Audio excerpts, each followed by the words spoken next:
오늘 본문은 아브라함의 중보 기도로 알려져 있는데, 이를 통해 우리는 기도의 원리에 대해 몇 가지 생각해 보려고 합니다. 첫째로, 기도의 시작은 하나님이고 기도의 목적은 하나님과의 사귐입니다. 하나님은 우리가 기도의 대상이 되는 하나님에 대해 바르게 알기를 원하십니다. 오늘 본문 우리가 몇 구절 읽었는데요, 실은 오늘 본문은 창세기 18장 16절에서부터 이 33절을 한 단락으로 함께 봐야 합니다. 그 중에서 23절에서 32절에 아브라함의 중보 기도가 나옵니다. 그 앞 문맥은 아브라함이 중보 기도를 하게 되는 배경에 대해 나오는데요, 하나님께서는 아브라함에게 자신의 계획을 알려주시겠다 하시면서 소돔과 고모라를 심판하시겠다고 하십니다. 소돔은 아브라함의 조카 롯의 가족들이 살고 있는 곳입니다. 아브라함도 그 땅의 죄와 악에 대해 익히 알고 있었기 때문에 그 땅을 심판하시겠다는 하나님의 말씀에 즉각적으로 반박할 수 없었습니다. 그러나 그 땅 가운데 악인도 있지만 선한 사람, 의인도 있을 것이고 또한 조카 롯의 가족들도 있다는 것을 생각하면서 하나님과의 긴밀한 대화, 즉 중보 기도를 하는 것이 오늘의 본문입니다. 아브라함은 6번에 걸쳐서 하나님께 요청합니다. 첫 번째 기도 23절을 보면 의인을 악인과 함께 멸하는 것, 멸하를 하십니까? 하며 강력하게 반문합니다. 그리고 25절에 보면 하나님의 공의로운 성품에 근거해서 악인 때문에 의인도 멸하시는 것은 부당하다, 불의하다 강력히 탄원합니다. 그리고 24절에서는 의인 50명이 있으면 심판을 유예하실 수 있는지 요청합니다. 26절에서 하나님은 알겠다고 하시는 거죠. 그리고 계속해서 아브라함은 5번에 걸쳐 하나님께 요청합니다. 소돔과 고모라를 위해 중보하는 것이죠. 의인 45명이 있으면, 40명이 있으면, 30명이 있으면, 20명이 있으면, 10명이 있으면 이렇게 하나님과 긴밀하게 대화하고 상의하고 기도하는 아브라함을 우리는 볼 수가 있습니다. 이런 기도, 이 긴밀한 소통과 나눔, 사귐이 어떻게 시작되었을까요? 오늘 본문의 좀 더 넓은 문맥인 이 창세기 18장 1절에 보면 하나님께서 아브라함을 방문하셨기 때문에 이런 기도, 이런 대화가 시작되었음을 알 수가 있습니다. 하나님께서 아브라함을 찾아오셔서 무엇을 하고자 하시는가? 우리 오늘 본문, 함께 읽은 본문은 아니지만 17절 말씀 우리 한 목소리로 함께 읽어보겠습니다. 함께 읽겠습니다. 여호와께서 이르시되 내가 하려는 것을 아브라함에게 숨기겠느냐? 아브라함을 향한 하나님의 의도는 무엇입니까? 자신이 하려는 것, 자신의 계획과 뜻을 밝히 드러내기 원하십니다. 함께 마음을 나누기를, 소통하기를 원하십니다. 이것은 믿음의 조상인 아브라함에게만 해당되지 않습니다. 믿음의 후손인 우리에게도 해당됩니다. 이 17절에 아브라함의 이름에 우리의 이름을 대입해 보면 적절합니다. 한번 대입해 볼까요? 여호와께서 이르시되 내가 하려는 것을 주원이에게, 우리 각자 이름이죠. 지금 우리가 이 땅을 살면서 하나님, 저를 향한 하나님 뜻이 무엇입니까? 계획이 무엇입니까? 답답하고 어려운 마음으로 우리가 이 기도의 자리에 나온 이들이 있습니다. 그런데 하나님은 자신의 마음을 우리에게 밝혀주시겠다, 이렇게 말씀하시죠. 함께 하기를 원하십니다. 우리의 마음과 하나님의 마음이 소통되기를 원하십니다. 왜 그러한가? 하나님은 아브라함을, 그리고 우리를 벗으로 친구로 여기시기 때문입니다. 친구가 어떤 의미죠? 친구가 어떤 뜻인가요? 여러분, 마음과 마음이 소통하는 그 소울메이트, 어떤 존재죠? 정말 우리의 진심을 알아주는 하나님이 우리와 그렇게 교제하기를 원하신다는 거죠. 야고보서 2장 23절 말씀 우리 함께 읽어볼까요? 함께 읽겠습니다. 이에 성경에 이른바 아브라함이 하나님을 믿으니 이것을 의로 여기셨다는 말씀이 이루어졌고 그는 하나님의 벗이라 칭함을 받았나니. 하나님은 아브라함을 친구로 여기셨습니다. 벗으로. 하나님, 아브라함에게 자신의 마음을 다 열고 자신의 뜻과 계획을 함께 나누기 원하셨고, 그리고 하나님의 일에 아브라함이 함께 하기를, 동참하기를 바라셨습니다. 우리에게도 마찬가지입니다. 예수님께서 우리에 대해 무엇이라고 부르고 계십니까? 우리 요한복음 15장 15절 말씀인데요. 또 한 목소리로 함께 읽어보겠습니다. 이제부터는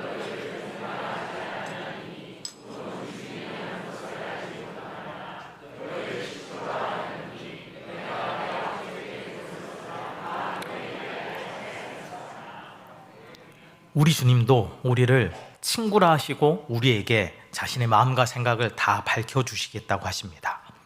하나님은 우리를 벗으로 친구로 여겨주십니다. 너무도 크신 하나님입니다. 우리가 보통 친구하면 우리와 동등한, 대등한 누군가여야 되잖아요. 너무도 크신 하나님이십니다. 위대하신 분이십니다. 참으로 높으신 하나님께서 우리와 마음을 함께 하기를 원하십니다. 하나님은 주권자이시죠. 온 땅과 만물, 사회와 역사에 대한 뜻과 계획을 가지고 계십니다. 우리 한 사람 한 사람을 향한 계획을 가지고 계십니다. 그리고 그 계획을 친구인 우리에게 말씀과 기도를 통해 밝혀주기를 원하십니다. 우리가 힘써 말씀을 봐야 하고 힘써 기도해야 하는 이유입니다. 하나님은 인생인 우리가 기도하기를 원하십니다. 오늘 아브라함에게도 그러합니다. 우리 22절 말씀 우리 함께 읽어보겠습니다. 함께 읽겠습니다. 그 사람들이 거기서 떠나 소돔으로 향하여 가고 아브라함은 여호와 앞에 그대로 섰더니, 창세기 18장의 서두에 아브라함에게 세 사람이 왔습니다. 그리고 창세기 19장을 보면 두 천사가 소돔에 들어갑니다. 셋이 왔는데 둘이 소돔으로 가고 한 존재 하나님께서 남아 계십니다.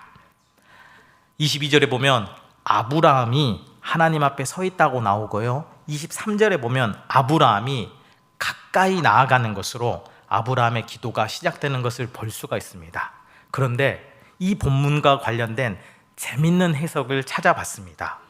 성경 사본학과 관련해서 어떤 성경의 사본은 우리가 알고 있는 이 성경 본문과 다른 내용을 말합니다.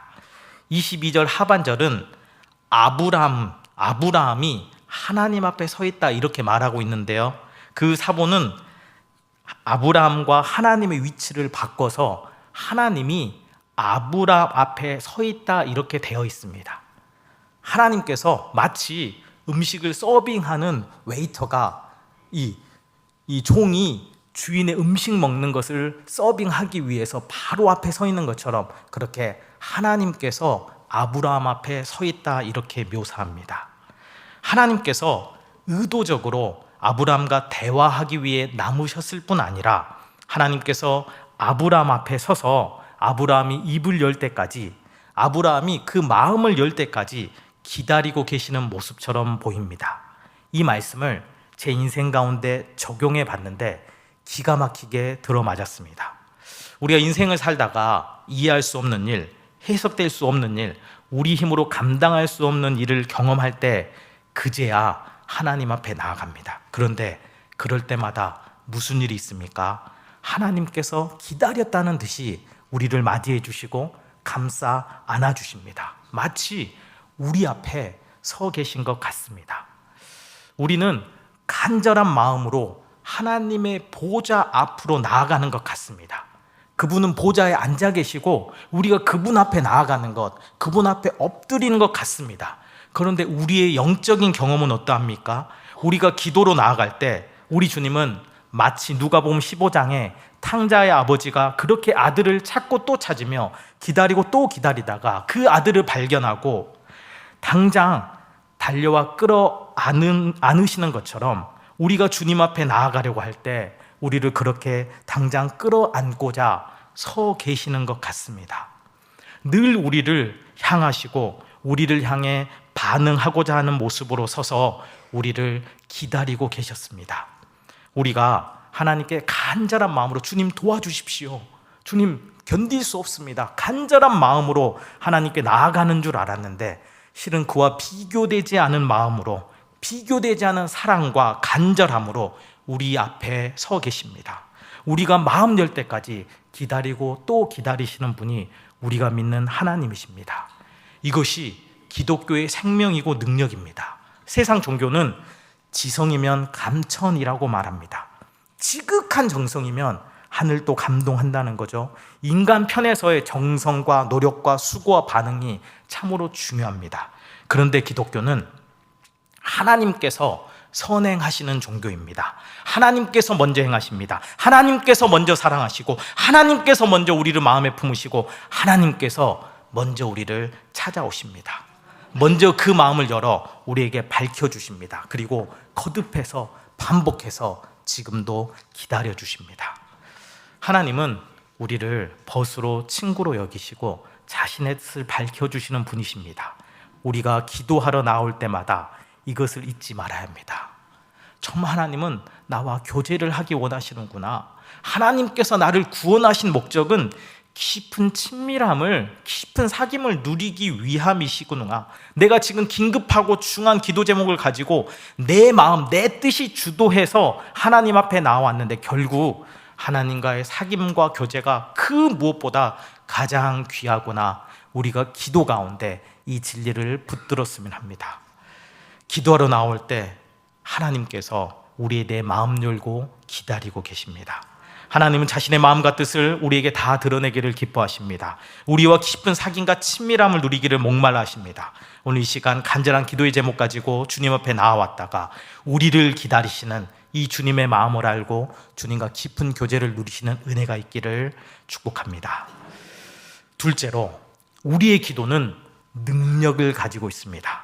아브라함은 지금 소돔과 고모라를 위해 중보 기도를 하고 있습니다. 왜냐하면 그는 아브라함의 이름의 뜻처럼 열국의 아버지로 부름을 받았기 때문이며, 열국의 아버지니까 소돔과 고모라의 아버지라고 할 수도 있겠죠. 18절 하반절에서 보는 것처럼 복의 근원으로 부름 받았기 때문입니다.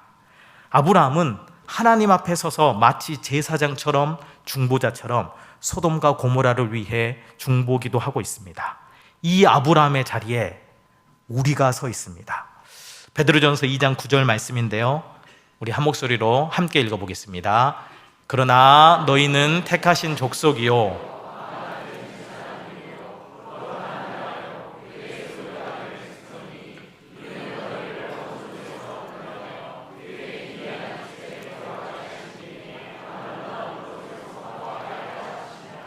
아멘. 이 진리의 말씀이 우리에 대해 무엇이라고 말하고 있습니까? 택하신 족속이요 왕같은 제사장들이요 거룩한 나라라고 말합니다. 제사장이 어떤 역할을 합니까? 제사장은 하늘과 땅을 연결시켜주는 존재입니다. 땅을 향해서는 하나님의 뜻을 선포하고, 하늘을 향해서는 땅의 아픔과 고통을 아뢰는 중보자의 역할을 하는 것이 제사장입니다.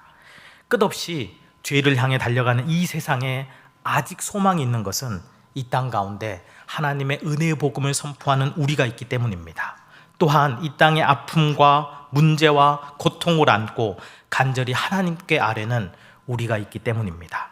복음을 선포하는 우리 입술은 복의 통로가 되며 시대의 아픔을 위한 우리의 기도는 세상의 소망이 됩니다. 하나님은 열국의 아버지이고 복의 근원이기에 중보 기도를 합니다. 소돔과 고모라의 심판에 대해 그가 어떻게 기도하고 있습니까? 그는 이 문제를 어떻게 해결하려고 하고 있습니까? 의인의 존재를 하나님 앞에 주장하고 있습니다.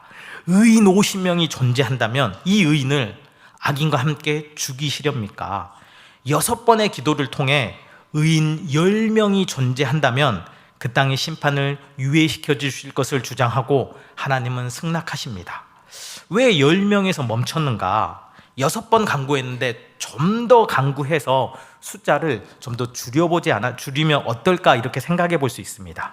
성경이 침묵하고 있으니 알 수 없지만 어떤 학자는 10이라는 숫자는 완전성을 뜻하는 상징적인 숫자로 전체를 대표한다고 말하기도 하고요. 또 어떤 학자는 사회가 건강하게 지속하기 위한 최소 단위가 10명이라고 말하기도 합니다. 어찌됐든 수많은 악인과 비교되지 않은 소수의 의인이 존재한다면 하나님께서는 그 땅의 심판을 유예하시겠다고 말씀하셨습니다.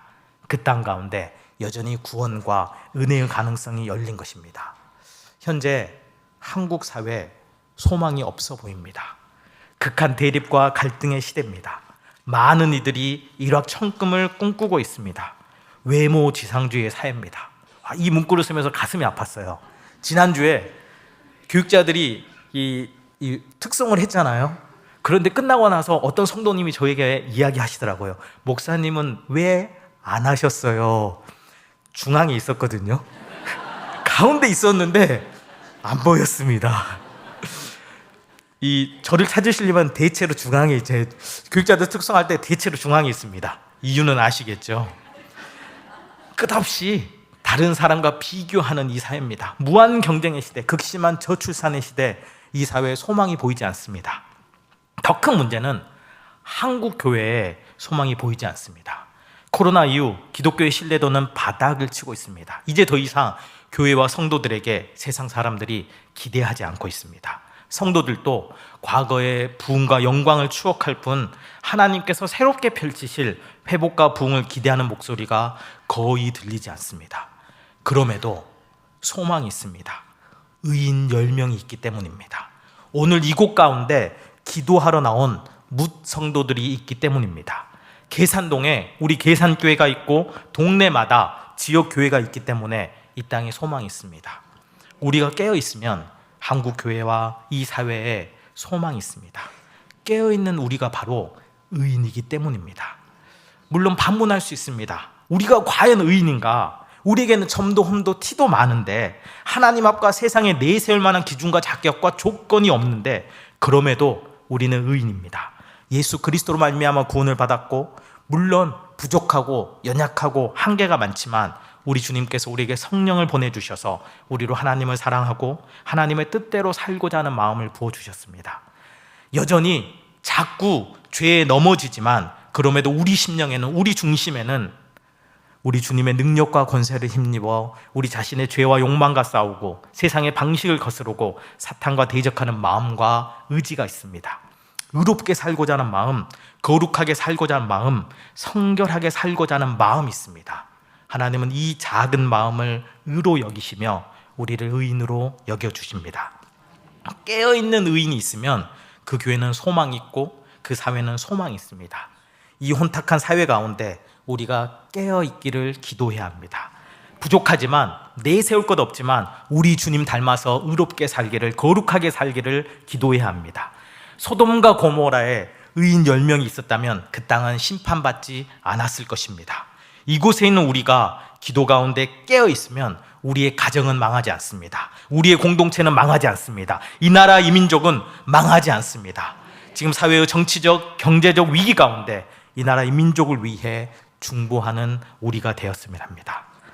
셋째로 우리는 은혜에 대한 감격을 가지고 기도해야 합니다.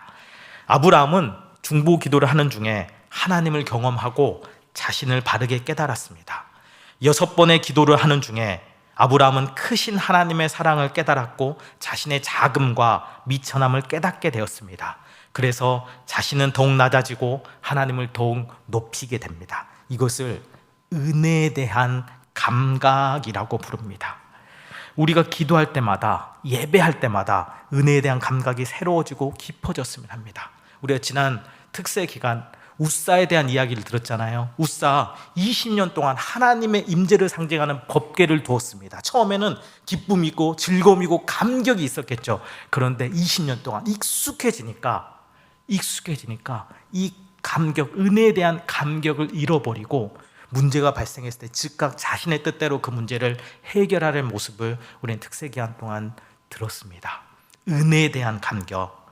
아브라함의 기도를 보면 첫 번째 기도 25절에 의인을 악인과 함께 죽임은 부당합니다. 하나님께 탄원하고 있죠. 두 번째 기도 27절 나는 티끌이나 재와 같사오니 감히 죽게 아뢰나이다. 네 번째 기도 30절 내 주여 노하지 마옵시고 말씀하게 하옵소서. 다섯 번째 기도 31절 내가 감히 죽게 아뢰입니다. 여섯 번째 기도 32절 주는 노하지 마옵소서 내가 이번만 더 아뢰리이다. 이 모든 기도에 하나님은 아브라함의 요청을 들어주십니다. 처음에는 하나님의 심판이 부당하고 불의한 것은 아닌지 따져 물었습니다. 그런데 기도가 거듭될수록 아브라함은 하나님께서 그들을 심지어 소돔과 고모라조차도 하나님 참으로 사랑하시고 용서하고 싶으시다는 것을 깨닫게 됩니다. 그래서 점점 자신을 낮추고 점점 하나님을 높이고 결국 마지막 순간에는 더 이상 하나님 앞에 주장하지 않게 됩니다. 이것이 기도의 정수이며 묘미입니다. 우리가 긴급하고 중요한 기도 제목을 가지고 하나님 앞에 나아갑니다. 세상의 위협과 유혹으로 인한 문제들이죠. 세상에 대한 두려움으로, 또 세상 방식과 가치로 인한 흔들리는 마음으로 우리가 기도하러 나옵니다. 응답하지 않으시는 하나님께 강하게 외치기도 하고 염려와 두려움 가운데 하나님께 불평하기도 합니다. 때로는 그저 도와달라고, 긍휼히 여겨달라고 반복해서 부르짖기도 합니다. 그런데 그런 중에 깨달아 알게 됩니다. 나의 한없는 낮음과 천함과 가벼움, 그리고 나의 자격 없음을 알게 됩니다. 응답해달라, 도와달라, 밝혀달라 주장할 공로가 없음을 알게 됩니다. 그럼에도 크신 사랑으로 우리를 위하시고 기다려주시고 품어주시고 행하시는 하나님을 또한 경험하게 됩니다. 그럴 때 우리의 기도의 톤이 낮아지게 되는 거죠. 아브라함처럼 가난해집니다. 하나님께 순복합니다. 하나님을 경험하게 됩니다. 우리의 기도가 이와 같기를 바랍니다. 기도하는 중에 하나님의 크심과 높으심과 많으심을 알고 우리를 향한 말할 수 없는 그 사랑을 깨닫게 되므로 기도한 후에 우리의 마음이 가난하여지고 하나님으로 충만하여지고 하나님의 뜻과 계획에 순복하기를 축복합니다. 기도의 시작은 하나님입니다. 하나님께서 지금 우리 앞에 서 계십니다. 자신의 마음을 밝히 알아주기를 원하십니다.